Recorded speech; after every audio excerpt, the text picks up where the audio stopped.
Okay, guys, this is my second time trying to record the prologue for Moonsong by Liv Howard.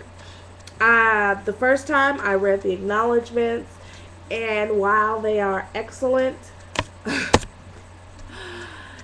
after I read the acknowledgments, for some reason I could not read the prologue. Like, I read the acknowledgments just fine, no mess ups, no stumbling, and then I go to read the prologue, and what am I doing? Stuttering. So I'm gonna just read the prologue and pray that that turns out good. Hot Mississippi sun beat down on the tin roof of the birthing shed. It crept between the rotted boards, illuminating dust motes whipped into frenzy in the slanting beams by the movement of the shed's occupants. One ray of light fell across the face of the woman on the bed, throwing into eerie relief her contortion of pain and fatigue. The cords of her neck stood out, teeth bared and eyes squeezed shut as a gentle hand mopped sweat from her brow. She's painting. Bella smoothed her hand over the woman's distended belly. It's a hard one this time, she told the midwife. The two women besides Bella and the midwife worked feverishly to help the one in labor. They kept her comfortable, but keeping her quiet was more important. If the child was a boy, the boss would be told right away.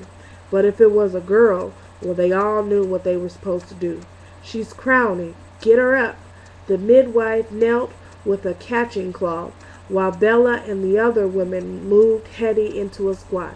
They supported her with her hands and knees, frantically holding her in position. Someone placed a thick leather strap in her mouth. Bite down, Hetty, came an urgent command. You got to bite down on that strap when you need to holler. Hetty's wide, frightened eyes locked on to Bella, who ignored the pain in her own right hand, where Hetty squeezed. It will all be all right. Don't think about nothing but pushing that baby in the world. Suddenly, Hetty's eyes closed and her grip tightened. Her body shook with tremendous effort, and low grunting sounds came from her throat. She didn't scream. There was a long pause, followed by an oozing sound and a soft plop. The grunting stopped.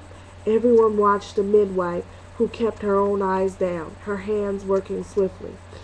The shed door swung open, revealing a man's figure, backlit by the evening sun,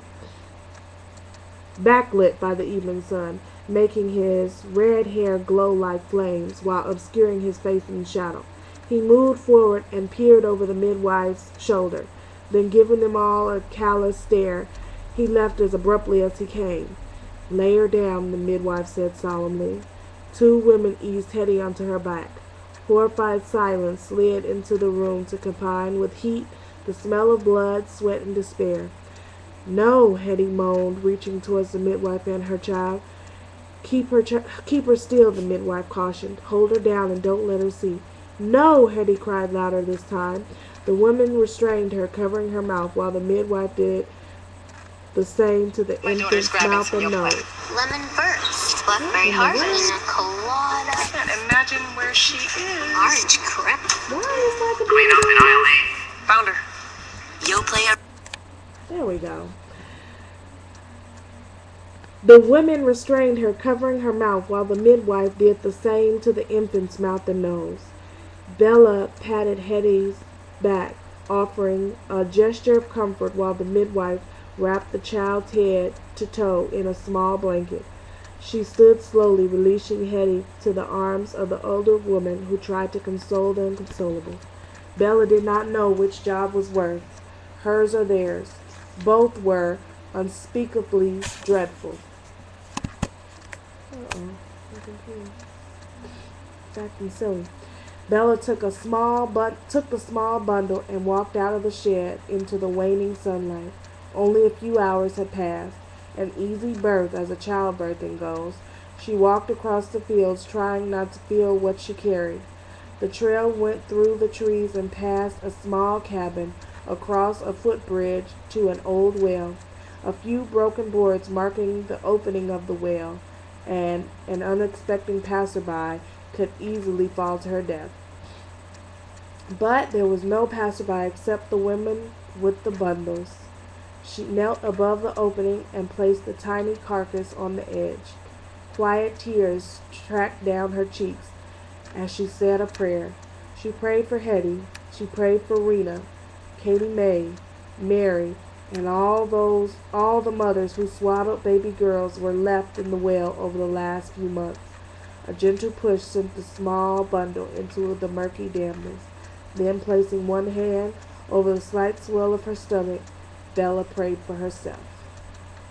Now, that is just the prologue. Well, let me read the little poem right before chapter 1. When you run in the dark, it's not like any other fear. There's a taste you don't notice until later. When terror explodes on your tongue, it fills your mouth with a choking kind of bitter, and your breath slices out, razor sharp like a high-pitched scream. Running blindly after twilight is a dizzy kind of loss. You can't tell if your flight will end with an acrid menace on a palate of much too full for you to swallow. So you hide, and you tremble in the shadows. Try to pray yourself awake or away. If you die in the quiet, it's not like any other death. There's nothing to welcome you. You won't know until you live it. O-K-H. Just the prologue. Just the prologue.